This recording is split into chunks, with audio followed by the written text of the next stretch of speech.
ल है त आजको यो विश्लेषण सुरु गरौँ। आज हामी अन्तिम कल र रहस्यमय छाया भन्ने एकदमै आङ सिरिङ्ग हुने कथाको गहिरो चिरफार गर्दैछौँ। यो कथाले नि मान्छेको एक्लोपन र नदेखिने डरलाई कसरी खेल्छ भन्ने कुरा यति राम्ररी देखाएको छ कि सुन्दै जाँदा सातो जान्छ। यो कुनै साधारण भूतको कथा मात्रै पक्कै होइन, आफूलाई सबैभन्दा सुरक्षित ठान्ने आफ्नै कोठामा कसरी डरले सुटुक्क प्रवेश पाउँछ भन्ने कुरा आज हामी बुझ्नेछौँ। आर्यन, ढोका नखोल्नु। सुन्दै कस्तो डरलाग्दो है। कथा यही एउटा वाक्यबाट सुरु हुन्छ जसले रातको त्यो सुनसान सन्नाटालाई पुरै चिरिदिन्छ। एकचोटि कल्पना गरौँ त, आफ्नै मिल्ने साथीको जस्तो लाग्ने आवाजले अचानक यसरी चेतावनी दिँदा कस्तो होला। यसले सुरुवातमै एउटा यस्तो भयानक सस्पेन्स खडा गरिदिन्छ कि अब अगाडि के होला भन्ने खुल्दुलीले हामीलाई पुरै बाँधेर राख्छ। सुरुवात गरौँ कथाको पहिलो भागबाट, रातको सन्नाटा र एक्लोपन। कथाको सेटिङ हेरौँ है। काठमाडौँको एउटा पुरानो गल्ली, सानो कोठा अनि आर्यन एक्लै। रातको झन्डै 11:15 बजिसकेको छ। बाहिर दर्केर पानी परिरहेको छ अनि बिजुली ज्याप ज्याप निप्दैछ। बाहिरी संसारसँग कुनै सम्पर्क छैन। अनि यो टाइमलाइन हेर्ने हो भने नि कुरा आज रातको मात्रै होइन, 3 दिन अघिदेखि मिल्ने साथी सुमन हराइरहेको छ। त्यो लगातारको चिन्ता र आजको यो आँधीबेहरीको रातको डर, यी दुई कुरा एकै ठाउँमा मिसिँदा जस्तो मानसिक तनाव हुन्छ नि, त्यसले आउन लागेको खतराको लागि एकदमै डरलाग्दो माहौल तयार पारेको छ। यही तनावपूर्ण माहौलकै बीच आउँछ हाम्रो दोस्रो भाग, त्यो रहस्यमय फोन कल। रातको त्यो भारी सन्नाटामा अचानक एउटा नचिनेको नम्बरबाट फोन आउँछ।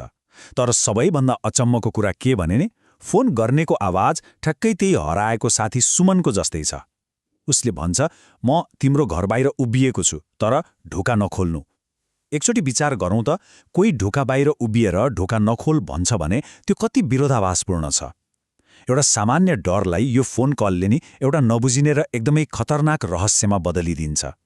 यहाँनिर लेखकले आवाजलाई जसरी प्रयोग गरेका छन् नि, त्यो एकदमै गजब छ। फोनमा त्यो चेतावनी सुनेको मात्र के हुन्छ, अचानक ढोकामा बिस्तारै ठक ठक ठक आवाज आउन थाल्छ।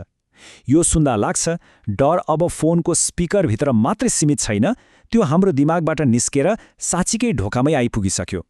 यो आवाजले मनोवैज्ञानिक त्रासलाई सिधै भौतिक संसारमा ल्याएर पछारिदिन्छ। अब तनाव झन बढ्छ। जाउँ भाग 3मा। आखिर ढोका बाहिर को छ त? अब अचानक फोन काटिन्छ अनि ढोका झन जोडले ढकढक हुन थाल्छ। आर्यन अब एउटा यस्तो दुविधामा फस्छ जसको कुनै समाधानै छैन।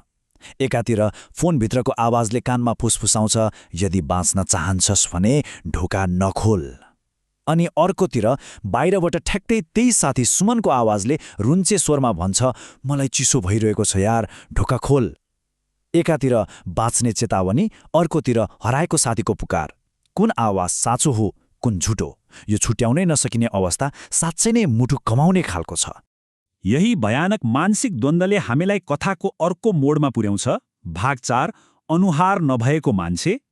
डरले थरथर काम्दै आर्यनले जब ढोकाको त्यो सानो पालबाट बाहिर अँध्यारो गल्लीमा चियाउँछ, त्यहाँ बाहिर एउटा आकृति देखिन्छ। झट्ट हेर्दा सामान्य लाग्न सक्छ, तर त्यही नै सबैभन्दा ठूलो धोका हो। अँध्यारोमा एउटा मान्छे उभिएको छ, टाउको निहुराएको छ, पानीमा नित्रुक्क भिजेको छ र ठ्याक्कै सुमन जस्तै देखिन्छ। यो चिरपरिचित दृश्यले कसरी यति ठूलो र डरलाग्दो सत्यलाई लुकाएर आर्यनको भावनासँग खेलिरहेको छ भन्ने कुरा यहाँ एकदमै प्रष्ट हुन्छ। हामीले देखेको कुरा सधैँ सत्य हुँदैन है भन्ने कुरा यसले प्रमाणित गर्छ। र जब त्यो आकृतिले बिस्तारै आफ्नो टाउको उठाउँछ नि, तब सबै वास्तविकता चकनाचुर हुन्छ। त्यहाँ कुनै अनुहार नै थिएन, खाली कालो अन्धकार मात्रै।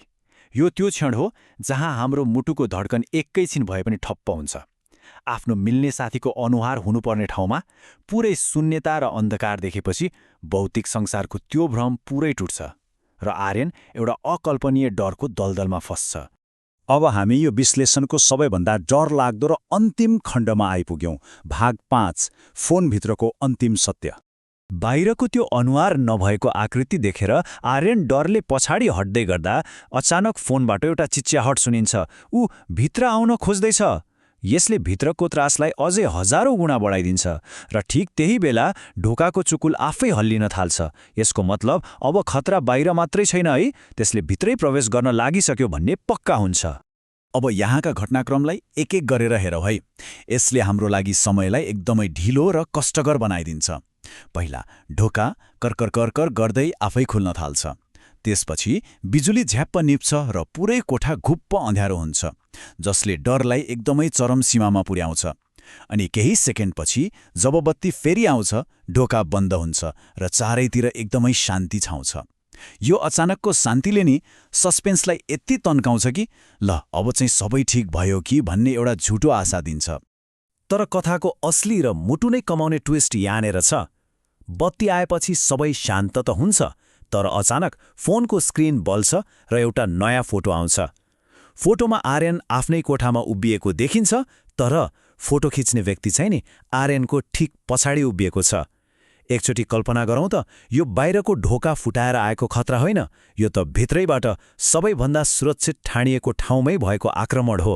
त्यो बन्द कोठाभित्र सुरुदेखि नै अर्को कोही सँगै थियो भन्ने कुरा यसले प्रमाणित गर्छ। यसले हामीलाई एउटा यस्तो प्रश्नमा ल्याएर छोड्छ जसले यो पुरै कथालाई हेर्ने नजरिया नै बदलिदिन्छ।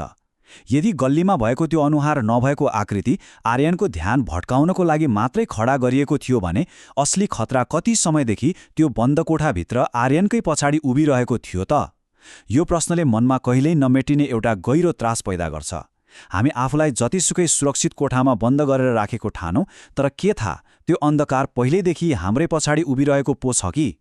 साँच्चै नै यो कथाले हामीलाई लामो समयसम्म सोच्न र तर्सिन बाध्य बनाउँछ।